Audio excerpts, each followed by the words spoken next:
Welcome to Dreamed It, Then Real Lifed It, the podcast where we dive deep into the journey from vision to reality. I'm Kelly Jackson, your guide on this path of self-discovery, transformation, and intentional living. Here, we explore everything from mindset shifts and personal growth to spiritual alignment and entrepreneurship, sharing insights, stories, and actionable wisdom to help you live a life in harmony with your dreams. Every episode will dig into what it means to not only dream big, but to actually consciously create the life you envision.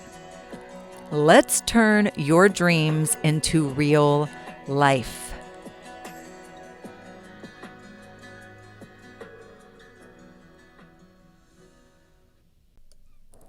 I have heard no so many times.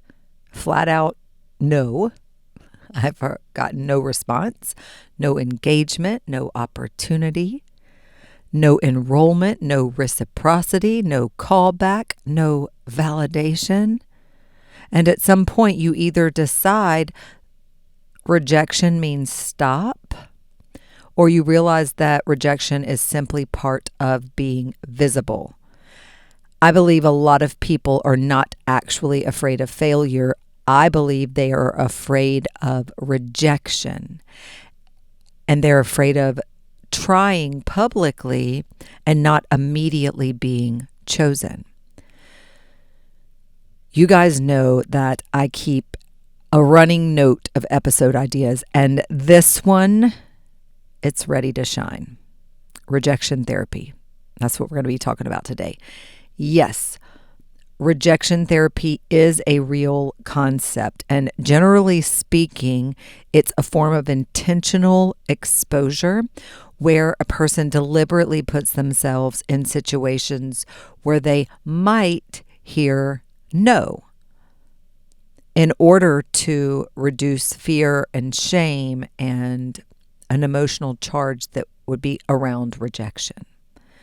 So the idea is the more your nervous system experiences rejection and survives it, the less power rejection has over your behavior. Makes sense, right? And it's rooted in exposure therapy principles that are used in psychology. So you guys have maybe even seen it online before. We're going to talk about that. But it's like gradual exposure to feared experiences. It's reducing avoidance behaviors, building emotional resilience, retraining the nervous system, okay?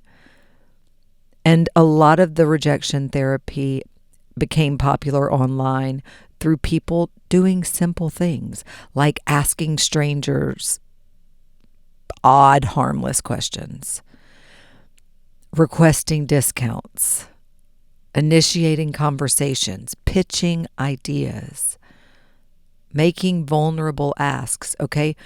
Specifically to normalize hearing no. Because most people organize huge portions of their lives around avoiding that feeling. And so the idea of rejection therapy is that you're exposing yourself to the rejection, to hearing no. And maybe you guys have seen some people online doing this. The funny thing about it is that some of these people have actually gotten lots of yeses when they've set themselves up expecting to get no's. These are the ones I've seen online. We're going to be talking about something a little different. We're going to go a little deeper. I want to lay the foundation for the conversation, though, by talking about this. So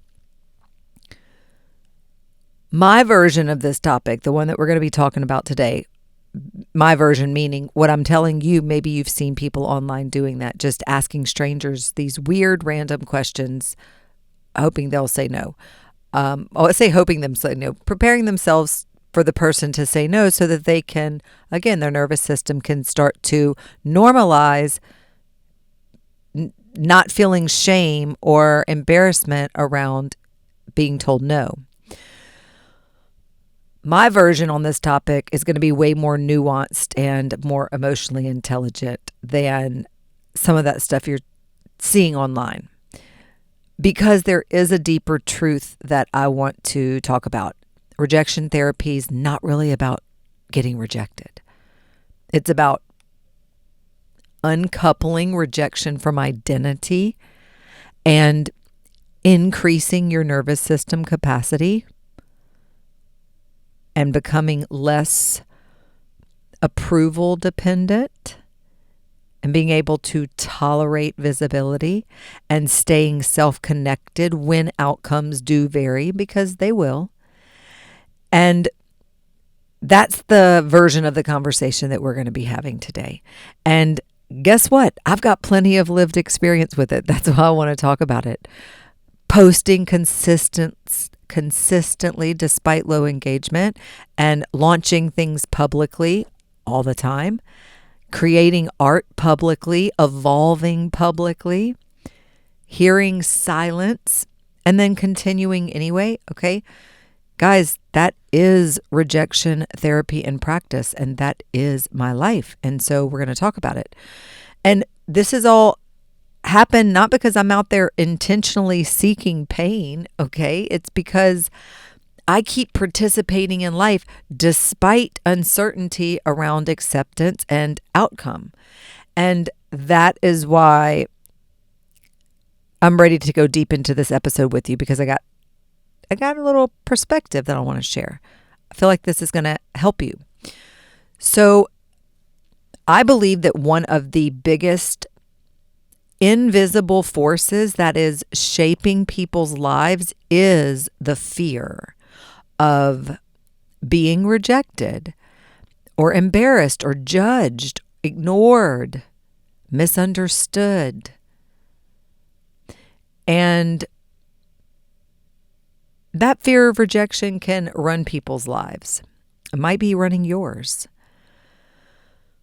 People will avoid entire lives just to avoid rejection. I am serious. I think a lot of people think that they are playing it safe, and what they're actually doing is they're avoiding vulnerability. They never launch the thing. They never post the art, start the channel, ask the question, say how they really feel, because they are trying to avoid the possibility of hearing no. By avoiding rejection, that means they're going to be avoiding expansion too. And sometimes people don't realize that they've built an entire life around this emotional self-protection. And it's limited. And that's what I want to shine the light of your consciousness on today. This is what we're going to talk about, because you're ready. You are ready to do the thing, and we cannot let this fear of rejection be what's holding you back or keeping you from your full potential. So the reason that rejection hurts so deeply is because most people unconsciously fuse the outcome of whatever it is with their identity. And if the offer doesn't sell, they think that they're a failure. If someone leaves, they think they're unlovable. If nobody responds, they assume they're invisible. If nobody buys, they think they're not good enough. But an outcome is not an identity. And humans are wired for connection and belonging. We talked about this in the peer pressure episode last week. Human beings are biologically wired for connection and belonging. And thousands of years ago, A rejection from the tribe could literally mean danger or death. So our nervous systems still react strongly to being excluded or to the criticism or the disapproval from others. And that is why rejection can feel disproportionately painful, even when logically that you know you'll survive it. Your body is interpreting social rejection as a threat. And guess what? Social media can intensify that rejection sensitivity because now we live in a world where people can publicly measure their perceived acceptance in real time. The views, the likes, the comments, the shares, the followers, the engagement, right? So people are subconsciously using these numbers to determine their worth or to project that and determine the worth of others. And silence online can feel emotionally loaded, even when it isn't. And that alone can create a generation of people who are terrified to be fully seen because they're using these metrics as some form of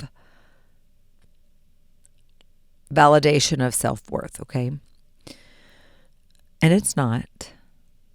It's not.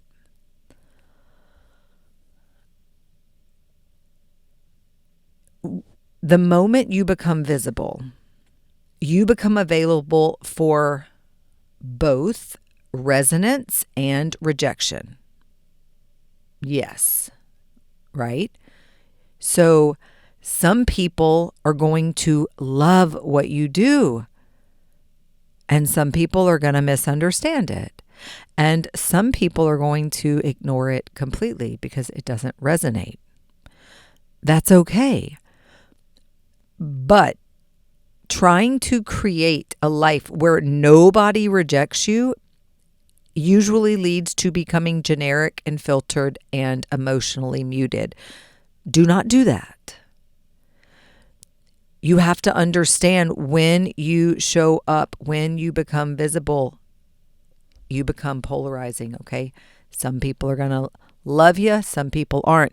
The goal is not to try to make everybody like you and nobody reject you, okay? Because then you're not going to be fully authentic if you're trying to do that.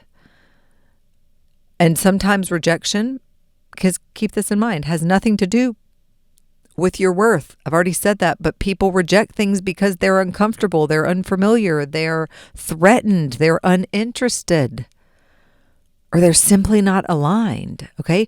Compatibility and value are not the same thing.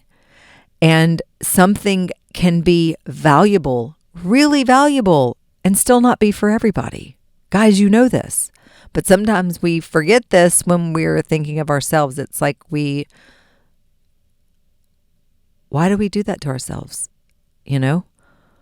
We forget. So we got to step back and be reminded sometimes that so that we're not taking it so personally. One of the saddest things to me is how many people slowly abandon themselves trying to stay accepted. And when you see it, like you truly see it, right? How people are shrinking themselves to avoid rejection. And people pleasing is rejection avoidance. It's often rooted in fear, guys, not kindness. And a lot of people say yes because they're afraid of conflict. And they're afraid of abandonment and criticism or just disappointing someone else. And so they betray their own needs to maintain that external approval. I know I used to do that a lot. And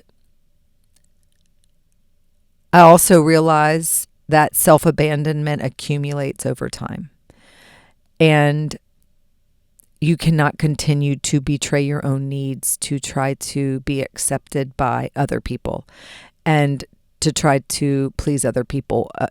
Again, that's people pleasing is rooted in fear, not kindness. Check out episode, let me see the number.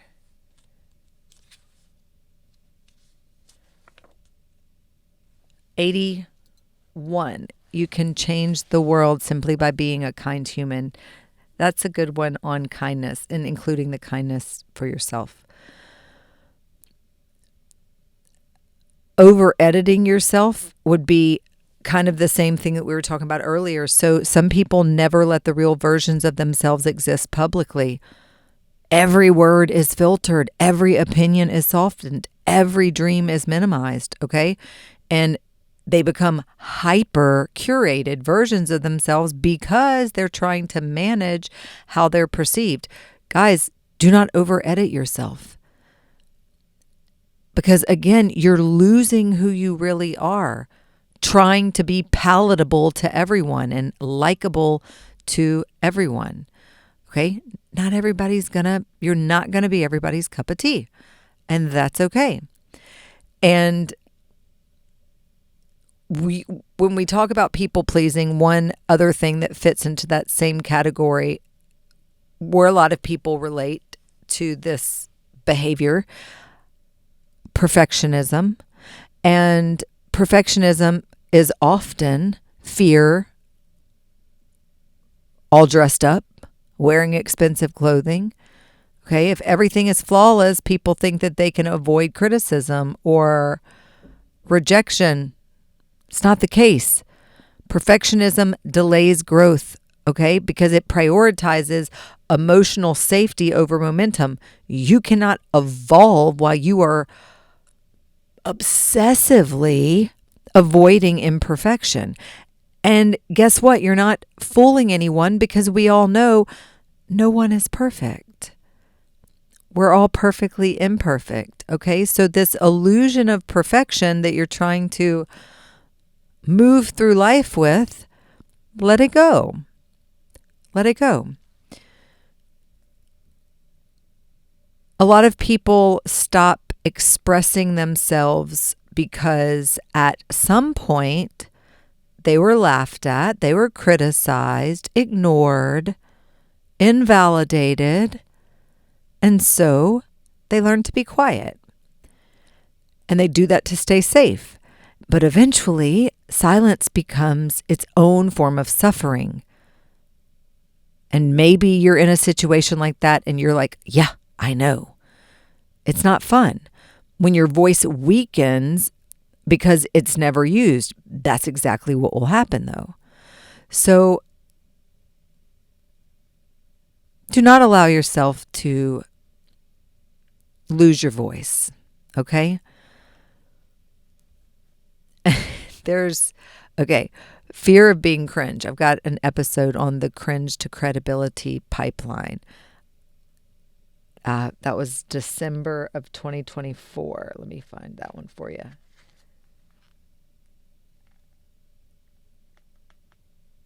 I'll have to find it. But one of the strongest modern fears is the fear of embarrassment because people are terrified of looking foolish online or trying too hard or being perceived negatively or all the things. Guess what though? Almost everyone is doing something meaningful that has looked awkward or messy or uncertain or misunderstood at some point, okay? Guys, you know this. Growth in the beginning, it's rarely aesthetic. It's weird. We have to go through that phase, okay? And that's okay. Embrace the cringe. I have an embrace the cringe meditation. If you want that, send me a little message. I'll send you the embrace the cringe meditation. It's really good. So, and again, the cringe to credibility pipeline, you've got to be willing to be cringe first in your own mind to others. It's just part of it. It's okay. It's freeing when you allow yourself to release that fear of being cringe. It's liberating, okay? So when people experience repeated rejection without processing it, they often contract emotionally, and they're going to stop taking risks and stop initiating and stop creating and stop trusting themselves. And eventually they mistake this emotional numbness for maturity. But guys, it's just emotional contraction from rejection that was never processed. So we're going to bring our awareness to that so that this doesn't happen to us, okay? Look, I told you at the beginning of this, and I'm going to tell you again, I can talk about this because I have lived it. I've had so much experience with rejection. I have heard no in countless forms, okay? I mean, we're talking hundreds of emails sent, thousands. And this is across all boards. We're not just talking about coaching things, some of the stuff I do now, art, business to business, all different kinds of businesses I've had in my entrepreneurial spirit, empty enrollments, low engagement, silence after pouring energy into something meaningful. And there is definitely a specific kind of emotional exhaustion that comes from continuing to create without immediate validation, but then continuing anyway. And that builds something deeper than applause, which is why I keep going. And look at the podcast itself. There have been moments where this podcast has felt like speaking into the void. Showing up consistently while feeling unseen can challenge your identity deeply. And not so much in the downloads because it shows up there, but if I look at the social media side of the podcast, that feels like there's not much happening. And you may be surprised, or it is for me. So you'll go here. And if I was to only look at what's happening on, say, Instagram, where I house this, the little clips and whatnot, it's crickets. Then when I go and look at the analytics and the dashboard and I'm able to see downloads, I see that it's a different story that's happening than maybe what you would see if you just went to Instagram. However, that's still like continuing to show up consistently while feeling unseen. Again, on Instagram in this case, it can challenge your identity deeply, but the existence of the podcast itself is proof that expression does not require constant external reinforcement, okay? Integrity carried it forward even when the metrics didn't, and I'm so glad I've kept going because of where we are today. Look, and so the podcast, that's me using my voice, but I think about art and public visibility because, guys, artists experience rejection constantly. Not every piece sells, not every idea lands, not every vision is understood immediately, but creating from authenticity means accepting that resonance cannot be controlled, and you're creating with your soul, what you want to create, and what you feel is being called to exist in this world, At some point, rejection forces you to ask, would I still do this if the applause disappeared? And that question reveals whether something is performance or purpose. Sometimes rejection really does strip away the ego and it leaves only truth. I know this has been the case in my personal career and in my life. And when your nervous system learns that rejection is survivable, something changes internally, something beautiful. You stop collapsing every time something doesn't work out. You stop interpreting every no as evidence against your worth.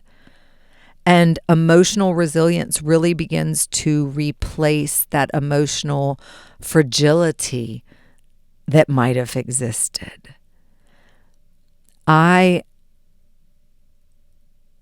have, there are some things that I have went for, asked for, people I have contacted, written to, ideas that I've proposed. I mean, all kinds of things. Guys, there is some stuff that were so out the box thinking, so beyond, so wild. And I did it anyway because why not?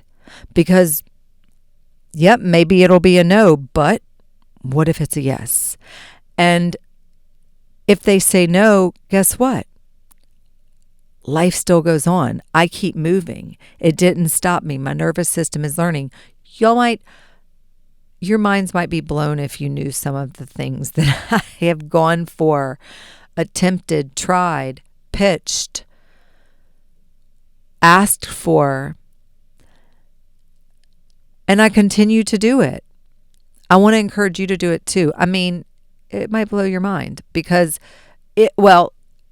and maybe it wouldn't, but if you fear rejection, oh my gosh, you would be mind blown by some of the stuff that I've done, because it's like, what, you sent that to who? You said what to who, right? Yeah, I did. And I'm still here. Okay. That's what I want you to hear. Now, you cannot create a meaningful life while requiring everyone to understand you, because universal approval is impossible. Okay, period. The more authentic you become, the more naturally polarizing that you may become too. And that is not failure, that is specificity. When you really believe in something and you have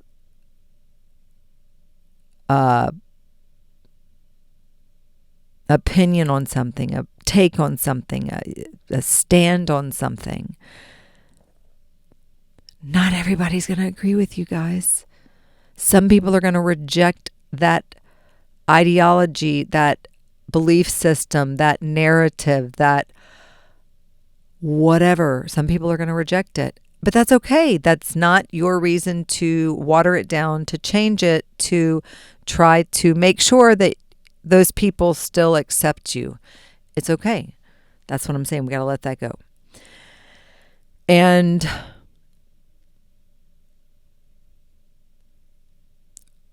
circling back around to rejection therapy, it's less about becoming fearless and more about becoming emotionally available for life, because the more you survive rejection, the less catastrophic it feels.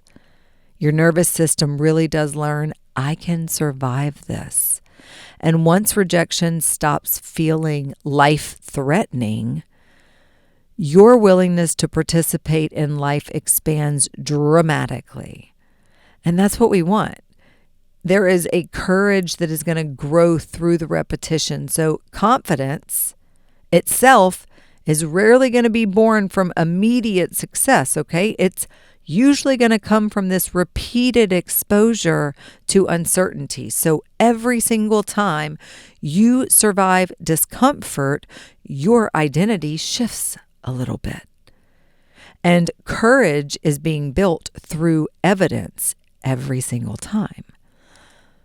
And so not every rejection is meaningless, okay? Sometimes that rejection is revealing weak strategy. Sometimes it's revealing misalignment, unclear communication, areas that need growth, etc.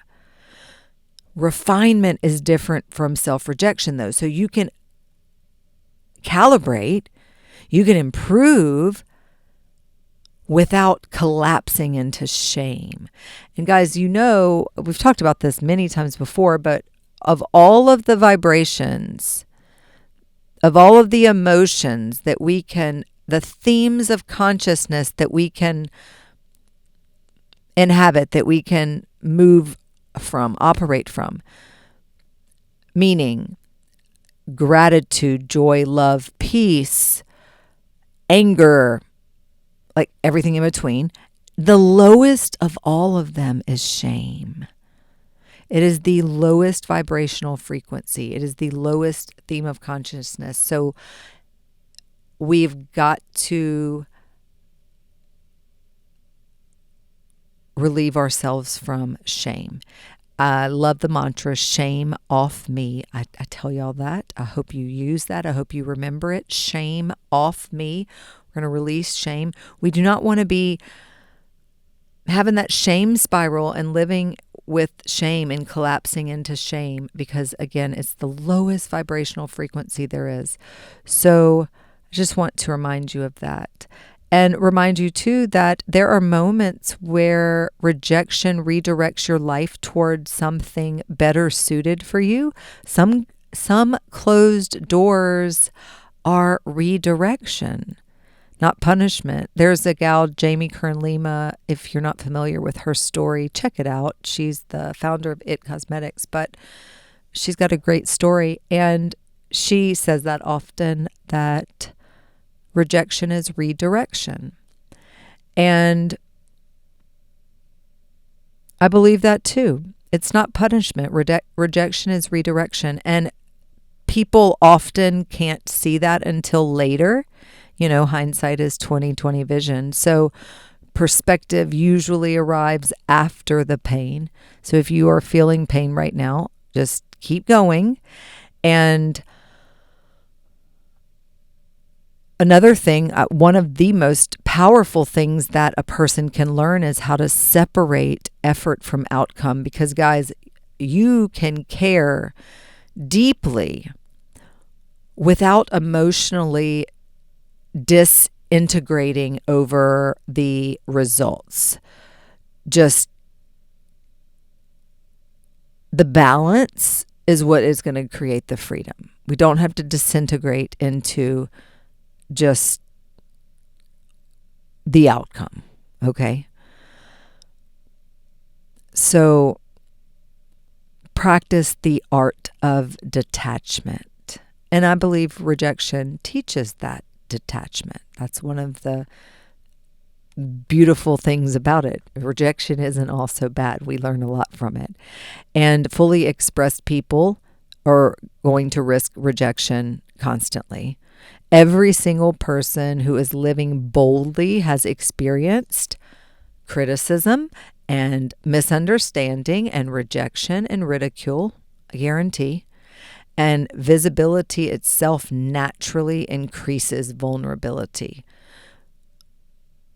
When you've decided that you are going to become visible, then you open yourself up. You become more vulnerable.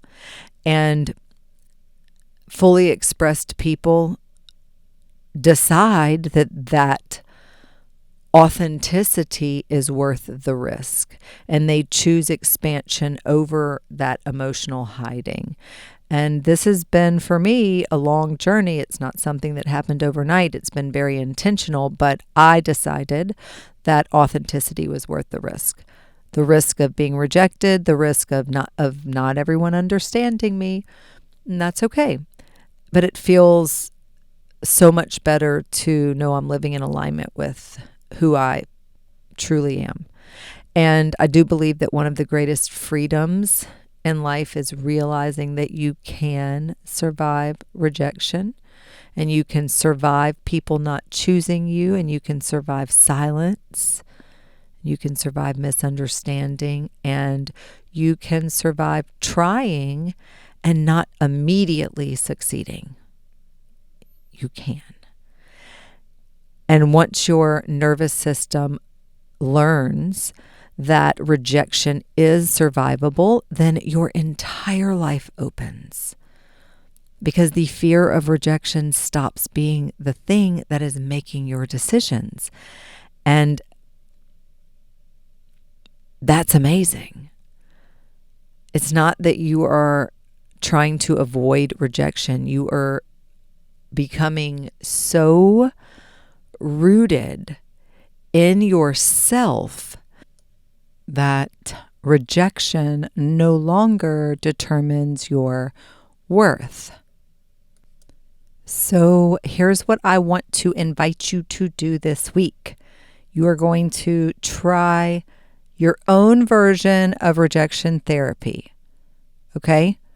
A real life, we're doing it kind of thing.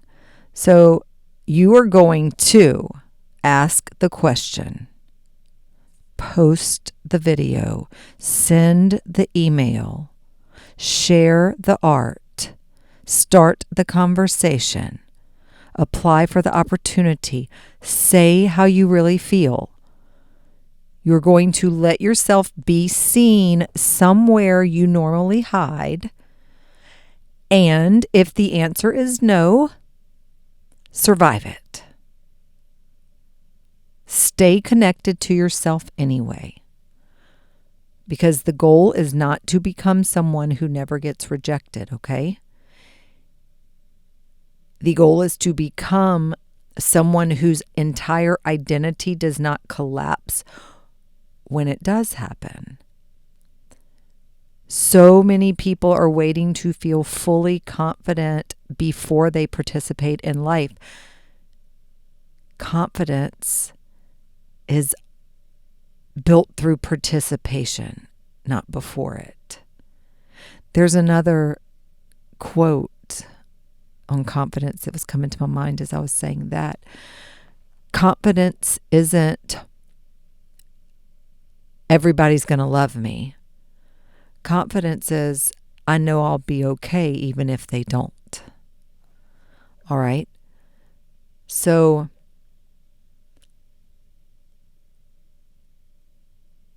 this is a huge part. That's your challenge.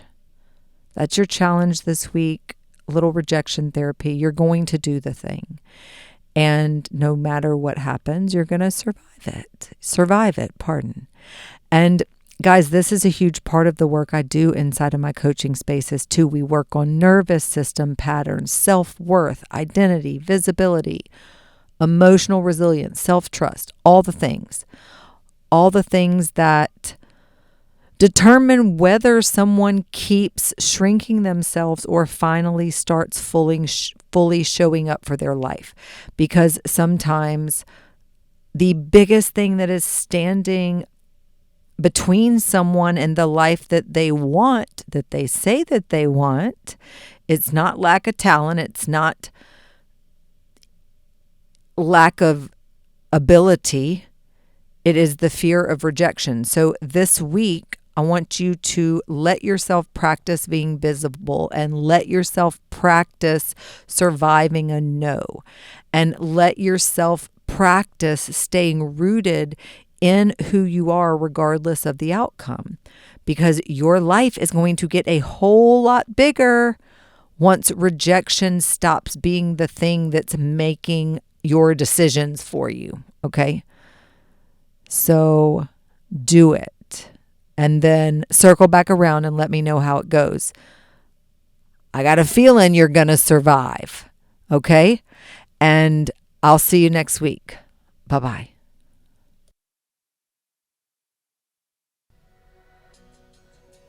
Thank you for tuning in to Dreamed It, Then Real Lifed It. I hope today's episode sparked something powerful within you. Remember, every step you take towards your vision counts, no matter how small.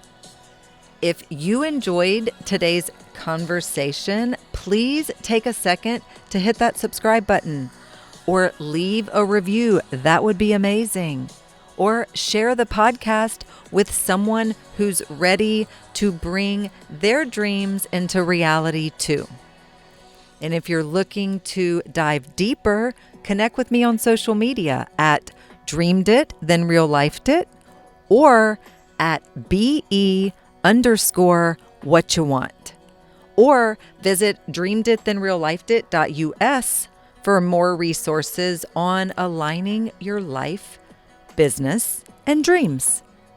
Until next time, keep dreaming and keep manifesting your dreams into real life.